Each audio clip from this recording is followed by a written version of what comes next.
بلراج سانی بالی ووڈ کے نامور اداکار تھے۔ ایک وقت تھا جب سنیما کا دوسرا نام بلراج سانی تھا اور بلراج سانی کو سنیما کہا جاتا تھا۔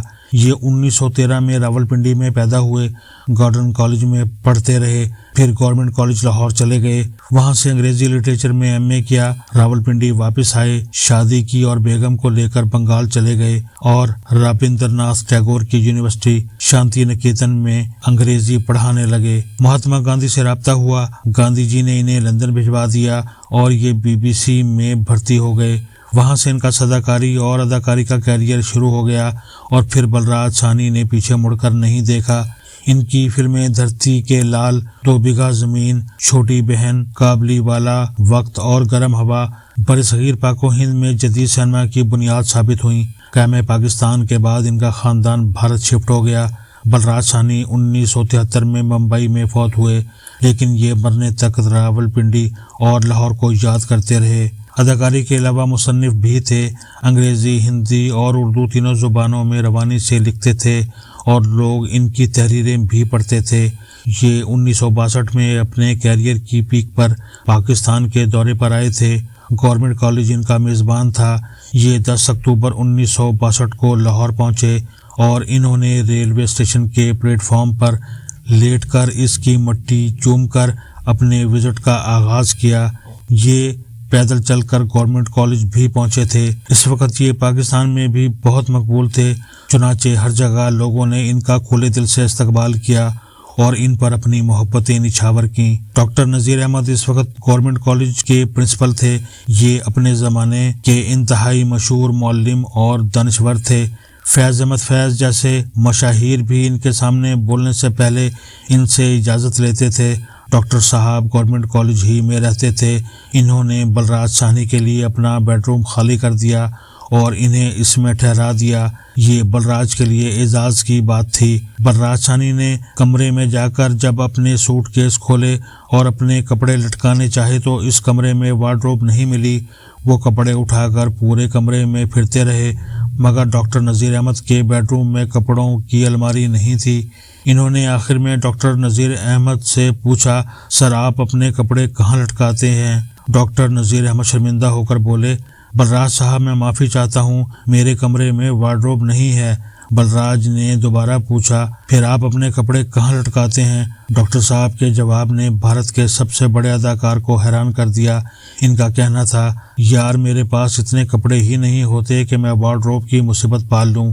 یہ سن کر بلراج دیر تک ان کی طرف دیکھتے رہے۔ کیونکہ وہ گورنمنٹ کالج کے پرنسپل تھے اور یہ وہ ادارہ تھا جس سے پورے ہندوستان کا فیشن شروع ہوتا تھا۔ بلراج سانی نے تحقیق کی تو پتہ چلا ڈاکٹر صاحب کے پاس صرف 2 سوٹ ہیں، ایک لانڈری میں ہوتا ہے اور دوسرا وہ پہن لیتے ہیں۔ سلیپنگ سوٹ وہ باتھ روم میں لٹکائے رکھتے ہیں۔ جوتا وہ 4-5 سال کے لیے خریدتے ہیں، خراب ہو جائے تو اس کی مرمت کرا لیتے ہیں، زیادہ خراب ہو جائے تو مجبوری میں نیا خرید لیتے ہیں، اور جب تک وہ بھی مکمل طور پر جواب نہیں دیتا وہ اس کا استعمال بھی جاری رکھتے ہیں۔ یہ 1960 کی دہائی میں گورنمنٹ کالج کے پرنسپل اور ملک کے بڑے دانشور کا لائف سٹائل تھا، اور وہ ایسے پرنسپل تھے جو صدر ایوب خان کو بھی امتحان کے دنوں میں کیمپس آنے کی اجازت نہیں دیتے تھے۔ انہوں نے گورنمنٹ کالج کی 3 اطراف کی سڑکوں پر ہارن بجانے پر پابندی لگائی اور یہ پابندی 30 سال قائم رہی تھی۔ لیکن آپ اس شخص کی سادگی دیکھیں، اس کے کمرے میں وارڈروب نہیں تھی۔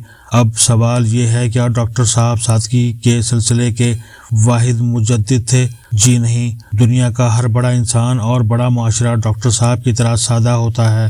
کیونکہ سادگی ذہانت کا آخری درجہ ہوتا ہے۔ انسانی ذہانت کے 5 درجے ہوتے ہیں۔ پہلے درجے کے انسانوں کو سمارٹ کہا جاتا ہے۔ یہ دوسرے درجے میں ذہین لوگ آتے ہیں، یہ انٹیلیجنٹ ہوتے ہیں۔ تیسرے درجے میں بریلینٹ آتے ہیں۔ چوتھا لیول جینیس یعنی آئنسٹائن قسم کے لوگوں پر مشتمل ہوتا ہے، جبکہ انسانی ذہانت کا آخری درجہ سادگی ہوتا ہے۔ سادگی ذہانت کی پیک ہوتی ہے۔ شاید یہی وجہ ہے دنیا کے تمام نبی، اولیاء کرام، سائنسدان اور بین الاقوامی لیڈر سادہ تھے۔ یہ چھوٹے کمروں میں انتہائی ضرورت کی چیزوں کے ساتھ زندگی گزارتے رہے۔ بڑے معاشرے بھی سادہ ہوتے ہیں۔ میں اس سلسلے میں جاپان، چین اور جرمنی کی مثال دوں گا۔ یہ تینوں دنیا کی بڑی معیشتیں ہیں، لیکن ان کے لوگ انتہائی سادہ اور عاجز ہیں۔ آپ ان سے راستہ بھی پوچھیں گے تو یہ ہاتھ جوڑ کر آپ کے سامنے کھڑے ہو جائیں گے۔ چھوٹے گھروں میں رہتے ہیں اور کم سے کم وسائل میں زندگی گزارتے ہیں۔ ہمارے شہروں میں آج بھی لنڈے کے کپڑے بکتے ہیں۔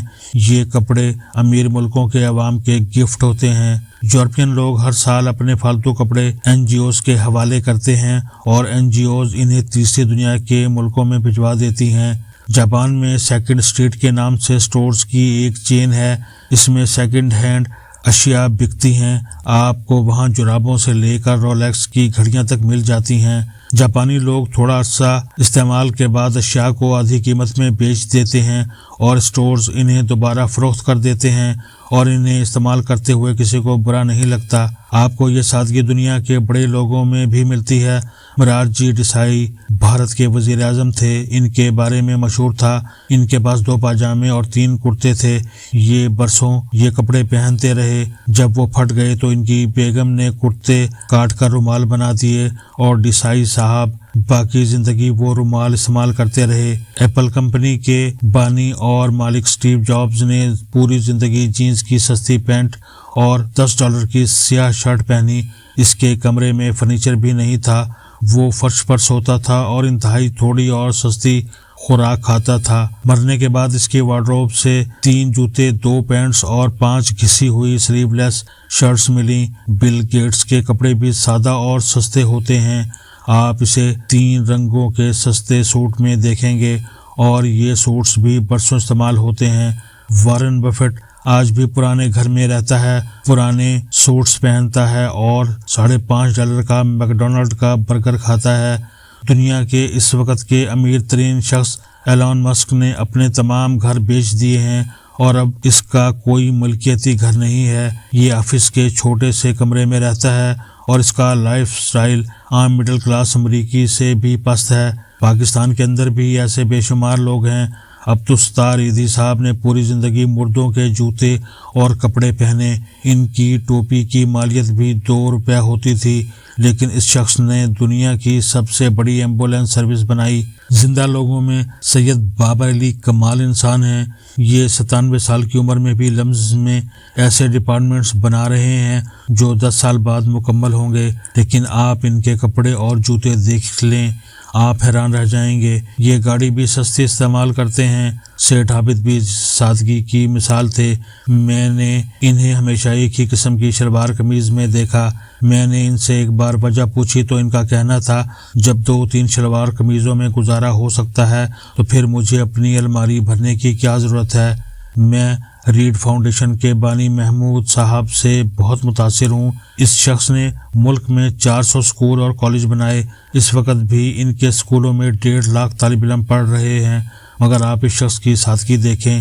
انہوں نے 30 سال بعد بھی وہی سویٹر پہنا ہوا تھا جو انہوں نے پہلے اسکول کے افتتاح پر پہنا تھا۔ ان سے جب وجہ پوچھی گئی تو ان کا جواب تھا، سویٹر کا کام سردی روکنا ہوتا ہے اور اگر میرا سویٹر یہ کام کر رہا ہے تو پھر مجھے نیا خریدنے کی کیا ضرورت ہے۔ اس سے رقم بھی ضائع ہوگی، اسے محفوظ رکھنے کی کوفت بھی اٹھانی پڑے گی اور کسی ایسے شخص کی حق تلفی بھی ہوگی جس کے پاس سویٹر نہیں ہے۔ یہ سن کر میرا دل چاہا میں آگے بڑھ کر ان کا سویٹر چوم لوں۔ میں نے ایک بار حساب لگایا میں سردیوں میں کتنی جیکٹس اور سویٹرز استعمال کرتا ہوں۔ پتہ چلا سردیوں کے صرف 3 ماہ ہوتے ہیں اور ان میں بھی شدید سردی صرف 20 دن پڑتی ہے۔ میں ان میں صرف 2 جیکٹس پہنتا ہوں، ایک ہلکی سردی کے دوران اور دوسری شدید سردی میں۔ اس کے بعد اگلا سوال تھا، پھر میرے پاس اتنے سویٹر اور جیکٹس کیوں ہیں؟ میرے پاس اس کا کوئی جواب نہیں تھا۔ یقیناً میں بھی ان لوگوں میں شامل ہوں جن کی ذہنی افلاس ختم نہیں ہو سکی اور یہ وارڈروبس کو ناک تک بھر کر خود کو رئیس سمجھتے ہیں اور وارڈروب بھرو کے اس کھیل میں یہ بھی بھول جاتے ہیں کہ وارڈروبس والے لوگ بڑے نہیں ہوتے، بڑے وہ ہوتے ہیں جن کے کمروں میں ڈاکٹر نذیر احمد صاحب کی طرح وارڈروبس نہیں ہوتی۔ یہ جانتے ہیں ضرورتیں محدود ہوتی ہیں لیکن حفظ کی کوئی حد نہیں ہوتی۔